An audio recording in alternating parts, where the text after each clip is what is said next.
Brett Yormark, welcome to SportsPro New York. Thank you very much for being here. I've just got a couple of quick questions, if you don't mind. Great. Yeah, I take it this is a busy month for you guys. How's March Madness shaping up? Well, it's a crazy month for us. In fact, I just spent 10 days in Kansas City, where we had our women's and men's basketball championship, which is the culmination of a great season for the Big 12. We were fortunate enough to get 8 men's teams into the NCAA tournament and 7 for the women. So starting later this week, I'll be following many of our teams. So it's an exciting month, and the goal is to win a national championship. For sure. Given the strength of the basketball in the Big 12 now, I mean, what with the conference realignment that's been taking place over the last couple of years, I know one of the things that's kind of been talked about is potentially looking at how do you maximize the strength of the basketball within that division? Is those conversations that you're having internally? Yes, 100%. And as you said, we are the best conference in basketball. We get better now next year with realignment. You know, when you think of Arizona coming in Colorado and Utah and Arizona State, my goal as commissioner is to optimize the short-term value of basketball, which we're doing through our championships, through our ticketing programs. We just launched the first ever PSL around our men's basketball championship in Kansas City. But then it's long-term, how do we maximize basketball? And certainly something I've been very public about. There's an opportunity for us potentially to bifurcate our media rights and go into the marketplace in January of 30 with a football/Olympic sport package and then a basketball only. That is an option we have now. Certainly not something that we're totally dedicated to, but certainly we have to explore, the best way to maximize basketball. And historically, it's been bundled with football, and now we might think about it differently. So I think there's short-term growth, and then I think there's long-term opportunities for us as we continue to build basketball and monetize it. And is it about creating that narrative up towards that negotiation, or up to the point where you decide whether or not you're going to split those out? So, make sure that you're retaining the strength within the division, and by pushing that narrative to make sure, okay, yeah, we're in a good enough position that we can go. We're going to do that. We're going to go this way and do exactly as you said. Yeah, I mean, I think creating the narrative and undeniably being the #1 conference in America for college basketball is critically important for us. But there's a lot of things that will happen between now and then.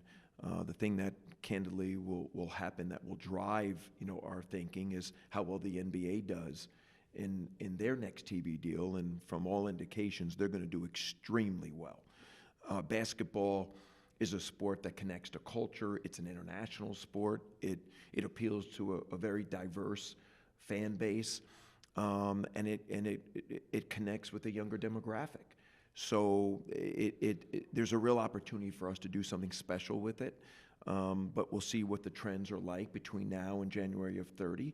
But everything we do today sets us up for that moment. Do you think there's an option perhaps for even like a D2C option when it comes to splitting out these rights? Like, okay, maybe taking the package yourself, or do you think you're going to go back to the selling rights model rather than try and set up your own internal product? Well, that's a great question. Right now we're on ESPN and Fox. They're our TV partners, and they're great TV partners. They give our student athletes the biggest stage possible, which is critically important. They help to elevate and amplify our school brands, which is also very important.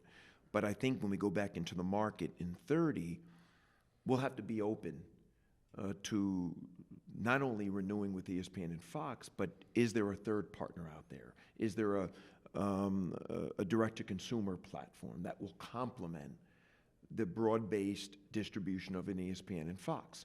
And I think we're open to it. And in fact, that's where the trends are going. So we need to be open to it. I guess by 2030 as well, the technology could be completely different. How do you make sure that you're staying ahead and staying on those trends when it comes to where consumers are and where consumers are watching content? Well, we work very closely with Endeavor. Endeavor is my consultant as it relates to everything TV related, and we're engaged with them often. And they are keeping us abreast of the trends and in fact best preparing us for that next TV cycle. So we're leaning on them heavily to direct us and to best position the conference to maximize our rights in the future. We've talked a little bit about basketball. Are you excited to be having Colorado come in with Deion Sanders football this year too? Really excited. You know, I just got off the phone with a couple of dear friends, and I think we're really well positioned in football. We have a lot of growth opportunity there. We'll be a 16-team league for the first time ever in our history come this summer. Obviously, Deion Sanders and what he did at Colorado this past year, everyone took notice of that, and we're thrilled to have him and Colorado both in the conference. But you also get Utah, which is a perennial top 20 school. Arizona, you know, finished the season ranked 15th in the country. So it's not just about Colorado. And then you have Arizona State that I think is building for the future. But then when I look at the current membership in the Big 12, the TCUs, the Baylors, the Texas Techs, the Kansas State, West Virginia, I mean, we have a really bright future when it comes to football. We're not conceding football to anyone, and we're betting on ourselves. And I think our future is very bright. Is this quite an interesting, or quite like a fun period to be working in? You've got your TV rights settled for the next period. You think you're pretty much done with the realignment in terms of the schools? Like, what's keeping you busy right now? Well, there's a lot of things that are keeping me busy because at the end of the day, you know, it's incumbent on me to drive value for our member institutions. And right now, it's driving value as it relates to revenue. And what are some of the things I can do to increase revenue distribution to our member institutions? And we're focused on that all the time. While I'm doing that, it's also critically important that we think about our narrative. And how do I build the brand of the Big 12 and get on the consciousness of future student athletes so they vote yes for the Big 12, and then we give them 16 great choices to choose from. So I'm thinking about that every day. We have 25 sports. We're bringing 2 new sports in next year in women's lacrosse and beach volleyball. We're building our Olympic sports program for all the right reasons, a big focus on women's sports specifically. Football, we have a lot of growth ahead of us. And then basketball, obviously, we want to play to our greatness. So we're very, very busy on focusing on how do we grow our enterprise across the board. But you're right, you know, our TV deal is in place, so we have a nice foundation there. We're now settling in on our host venues for all of our championships, and we're kind of putting that to bed for the next couple of years. But there's a lot going on in the conference, and no different than any other league, so to speak. It's a 12-month business now. It really doesn't stop.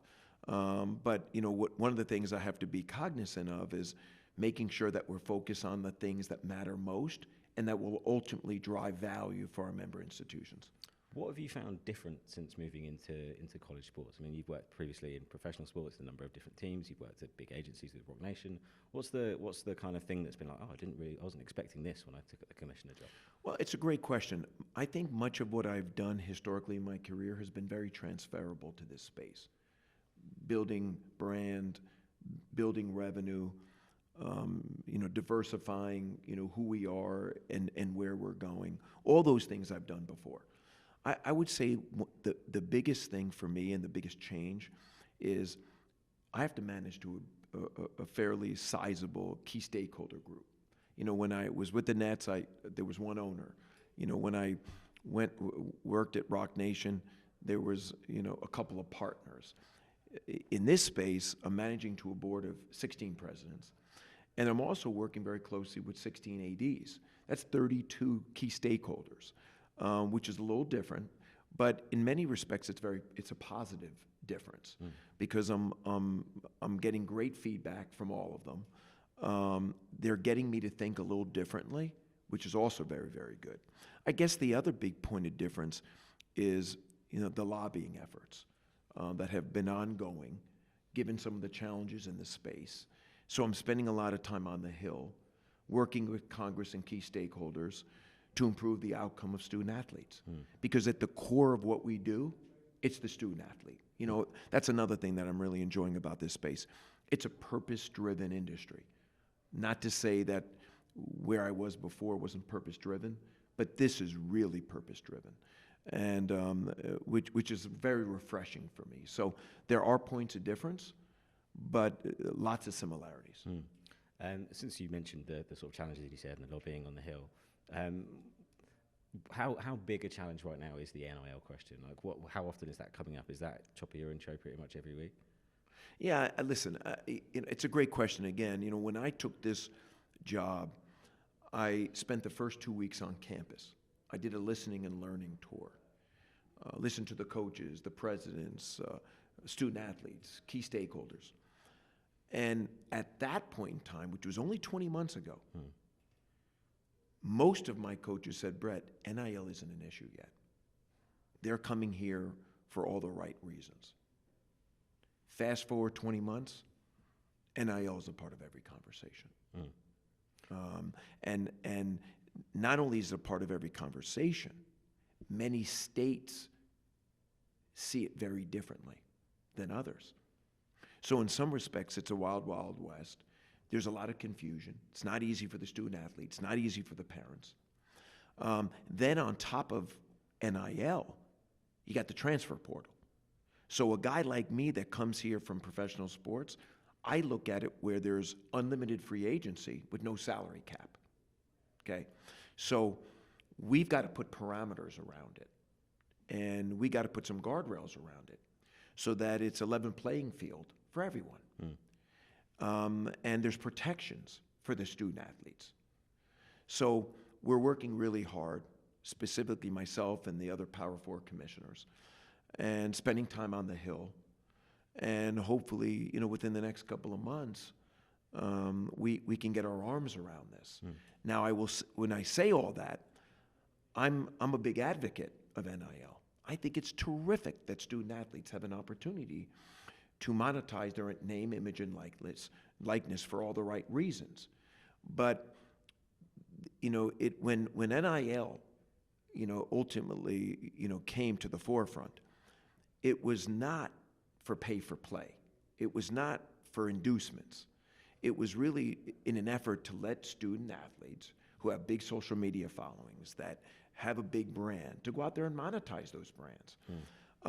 So, the rationale for NIL has changed a little bit, and the direction has changed, where it's a little bit more like pay for play, where student athletes are being induced to go to attend certain schools, not because of what we consider real good NIL, but based on inducements. Right. We got to fix that. Yeah, sure. So what then does the ideal solution to the problem look like? Is that a national, a federal? Yeah, I mean, federal listen, regulation? I think when it comes to NIL, we need some help congressionally. We need there to be,